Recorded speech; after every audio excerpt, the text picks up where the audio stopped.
मी माहिती घेईल, ही पद्धत नाही बोलायची, ही पद्धत नाहीये. एक मिनिट ठेव का, आता हे बोलतो ना एवढंच आहे ना, तुला हेच जागा आठवली का ते द्यायची वस्तुस्थिती मांडली उलट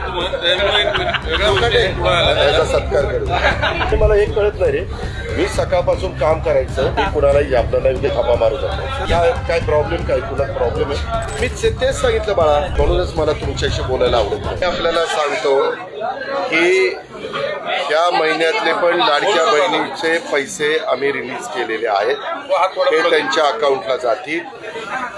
ही योजना ज्यावेळेस आणली त्यावेळेस अतिशय चांगल्या भावनेने ज्या गरीब महिला आहेत त्यांना काही ना काही आपल्याला कसे सहकार्य करता येईल म्हणून ती योजना आणलेली आहे. त्याच्यात मधल्या काळामध्ये पण तुम्ही बघितलं, काही जण नोकरी करणाऱ्यांची पण नावं आली.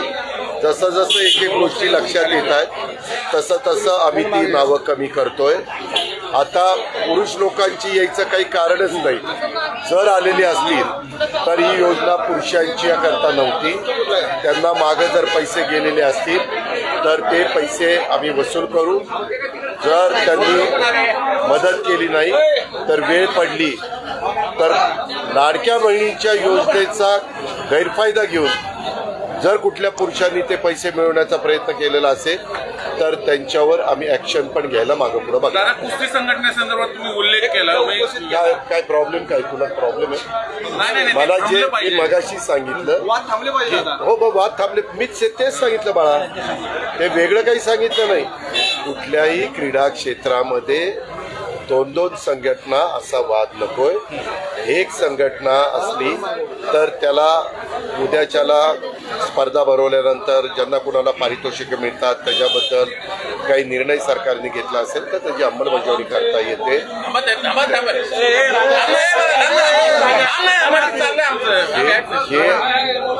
हे त्याच्या संदर्भातलं आहे. त्याच्यामुळं जर कुणी अशा प्रकारच्या तक्रारी आल्या तर महाराष्ट्र ऑलिम्पिक असोसिएशन त्याच्याबद्दलची एक आमची कमिटी आहे, ती कमिटी त्याच्याबद्दलची शहानिशा करते आणि वेळ पडली तर ऑल इंडिया ऑलिम्पिक असोसिएशन जे आहे त्यांना विचारते की तुमच्याशी कोण संलग्न आहे. त्यांनी ज्याला ऑथोराईज केलेलं असतं त्याला आम्ही इथं आम्ही महाराष्ट्र ऑलिम्पिक असोसिएशनचा सदस्य करू. धनंजय मुंडेंच्या राजीनामे मंत्रिमंडळ समावेशासंदर्भात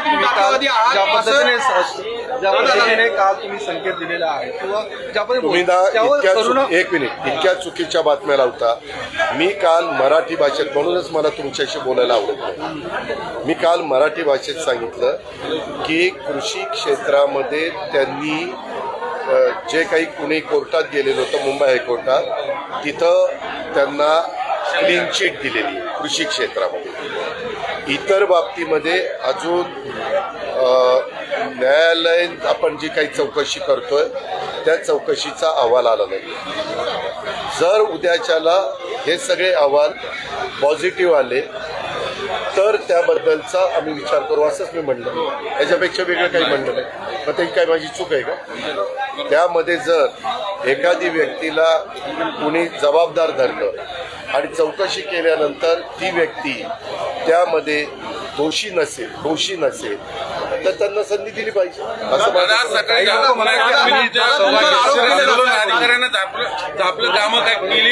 मी कुणालाही झापलेलं, एक मिनिट, मी कुणालाही झापलं नाही उद्या थापा मारू शकतो, अजिबात नाही. तुम्ही चुकीची बातमी, मी तिथं झापलेलं नाही, मी स्वतः सांगतो. मला एक कळत नाही रे, मी सकाळपासून काम करायचं आणि तुम्ही ह्याला काय अमके केलं बोलला आणि त्याला काय बोलला. मी तुमच्या सगळ्या प्रश्नाला उत्तर द्यायला बांधील नाही. मी पण मला संविधानाने काही बोलण्याचा अधिकार दिला. मी पण काही शपथ घेतलेली आणि मी काम करत असतो ते समाजाच्या भल्याकरता काम करत असतो. त्या भागामध्ये सुविधा देण्याच्या करता काम करत असतो.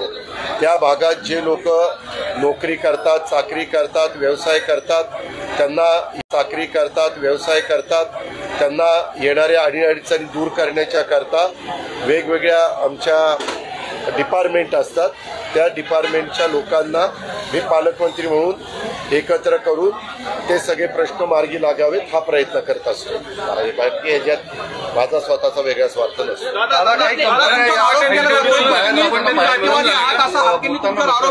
त्याचं उत्तर मी आता दिलंय. तो माझं भाषण ऐक, ते टेप केलेलं आहे, त्याच्यामध्ये उत्तर दिलं.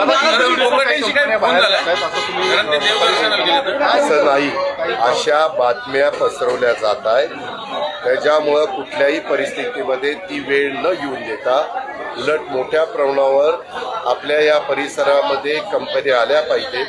त्यांना ज्या सुविधा आम्ही देणं गरजेचं आहे त्या सुविधा मिळाल्या पाहिजेत.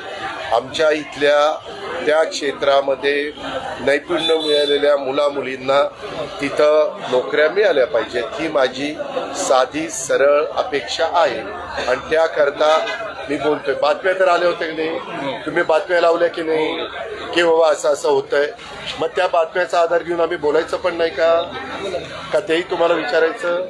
वस्तुस्थिती मांडली उलट त्याचा सत्कार करू. माणिकराव कोकाटेंच्या राजीनाम्याच्या संदर्भात ते आज शनीच्या दर्शनाला एक मिनिट, त्याच्या बर ठीक आहे. क्रीडा मंत्री आमचे दत्ताभाऊ भरणे, त्यांना भेटा. एक मिनिट ठेव का, आता हे बोलतो ना एवढंच आहे ना, तुला हेच जागा आठवली का ते द्यायची. माणिकराव कोकाटेंच्या संदर्भात एक मिनिट, मी माहिती घेईल. ही पद्धत नाही बोलायची, ही पद्धत नाहीये. मी कागद घेईन, मी तपासीन, तू बोलतोय त्याच्यात तथ्य आहे का, आणि त्याच्यातनं जे काही राज्य सरकारचं क्रीडाचं धोरण आहे त्या धोरणामध्ये तू बसत असेल तर 100% तुझं काम होईल. त्या धोरणात बसत नसेल तर तुला कळवण्यात येईल ह्या धोरणामध्ये हे बसत नाही. तर चला झालं, मी काही बोललो नाही. तुम्ही सारखं तोच मुद्दा उकाळून हे करताय. मी कालच सांगितलेलं आहे आपल्या सगळ्यांना, तू पण